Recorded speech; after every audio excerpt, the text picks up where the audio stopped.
తెలంగాణ రాష్ట్రంలో కాంగ్రెస్ పార్టీని మరింత పటిష్టం చేసేందుకు ఏఐసీసీ అడుగులు వేస్తుంది. ఇందులో భాగంగా దేశవ్యాప్తంగా డీసీసీల నియామకానికి ప్రక్రియ ప్రారంభించింది. మేడ్చల్ మల్కాజ్గిరి జిల్లాలో నూతన డీసీసీ అధ్యక్షుడి నియామకం కోసం ఏఐసీసీ అబ్జర్వర్గా అంజలిని నియమించారు. ఆమె కుకట్పల్లి నియోజకవర్గంలో ఏర్పాటు చేసిన విస్తృత స్థాయి సమావేశంలో పాల్గొన్నారు.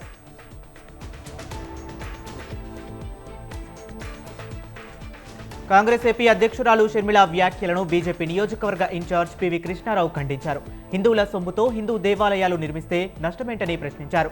దళితవాడలో టీటీడీ హిందూ దేవాలయాలను నిర్మించాలని నిర్ణయిస్తే ఆ సొమ్మును సేవకులకు ఉపయోగించాలని షర్మిల అనడం సబబు కాదని అన్నారు.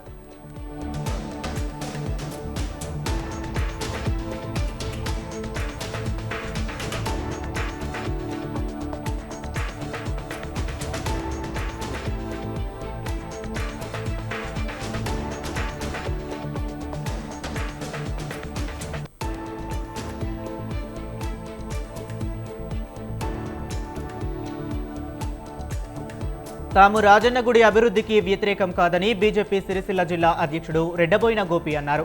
వేములవాడ రాజరాజేశ్వరి స్వామి ఆలయ ప్రాంగణంలోని భక్తులకు దర్శనం కల్పించాలనే ఆలోచన కొందరు నాయకులకు అర్థం కాలేదన్నారు. బండి సంజయ్ సూచనలతో రాజన్న ఆలయంలో భక్తులకు దర్శనానికి అవకాశం కల్పిస్తామన్న ప్రకటనపై హర్షం వ్యక్తం చేశారు.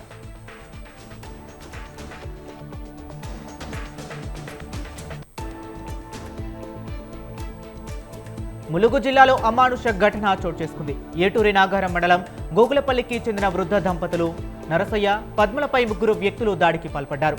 శివాపురంలోని 3 ఎకరాల భూమిలో ఇద్దరి మధ్య గత కొంతకాలంగా గొడవలు జరుగుతున్నాయి.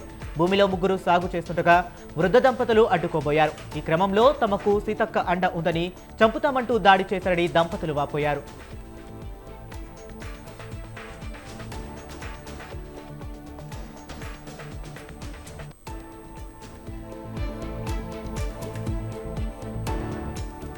ఏలూరు సెయింట్ ఆన్స్ డిగ్రీ కళాశాల సమీపంలో యూనియన్ బ్యాంకులో అగ్ని ప్రమాదం చోటు చేసుకుంది. ఈ ప్రమాదంలో సుమారు 2 లక్షల ఆస్తి నష్టం సంభవించిందని ఫైర్ అధికారులు వెల్లడించారు.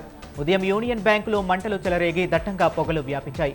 స్థానికుల సమాచారంతో ఘటనా స్థలికి చేరుకున్న ఫైర్ సిబ్బంది మంటలను ఆర్పివేశారు.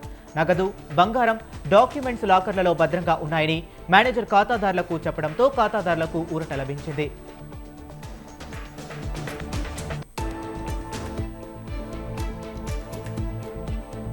వరంగల్ జిల్లా నర్సంపేట, ఖానాపురం మండలాలతో పాటు మహబూబాబాద్ జిల్లా కేంద్రంలో వరుస దొంగతనాలకు పాల్పడుతున్న 5గురు ముఠా సభ్యులను పోలీసులు అరెస్ట్ చేశారు. తాళం వేసి ఉన్న ఇళ్లనే లక్ష్యంగా చేసుకుని దొంగతనాలకు పాల్పడుతున్నారు. వీరి నుంచి 2.2 తులాల బంగారం, 38 తులాల వెండి, 5 ఫోన్లతో పాటు ఆటో, ద్విచక్ర వాహనాన్ని పోలీసులు స్వాధీనం చేసుకున్నారు.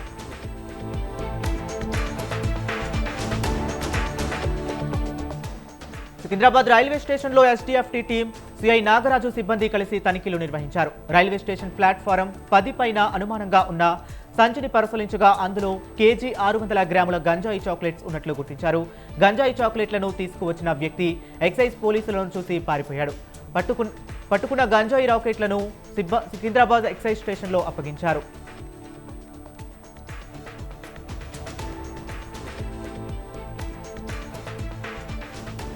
అల్లూరు జిల్లా చింతూరు మండలం పొల్లూరు గ్రామ దేవత దారాలమ్మ తల్లి జాతర అంగరంగ వైభవంగా జరిగింది. కుమారస్వామి శర్మకు ప్రత్యేక పూజలు నిర్వహించారు. అమ్మవారి ఊరేగింపు నిర్వహించారు. ఆంధ్ర, తెలంగాణ, ఒరిస్సా, ఛత్తీస్గఢ్ రాష్ట్రాల నుంచి భక్తులు పెద్ద ఎత్తున పాల్గొని అమ్మవారికి మొక్కులు చెల్లించుకున్నారు.